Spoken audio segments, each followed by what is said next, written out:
ஒரே ஒரு அம்மா அப்பா ரெண்டு புள்ள பெத்தாங்களே. அது யாது எங்க அப்பா தூக்கி தூக்கி வளர்த்தாங்களே பாசத்தை காட்டி.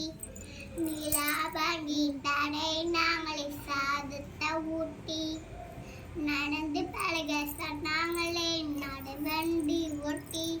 பள்ளி கூடம் நான் போக இல்ல பம்மரமா ஓடி விட்டா. பாத்தியாவ பார்த்துடுமே கணக்கு சொல்லி நல்லா பாடி வேண்டாம். அந்த கால படிப்பை எல்லாம் படிக்க நான் நினைச்சேன். அந்த கணக்கு பாட தெரியாம படிச்சதில்ல கொத்த. நான் படிக்க நினைச்சதில்ல நீ படிக்கணும். என்னுடைய கவலைகளை நீங்க படிக்கணும். ரெண்டு பிள்ளைய பெற்றது சந்தோஷம், ரெண்டு சிங்கத்தை பெற்றது சந்தோஷம்.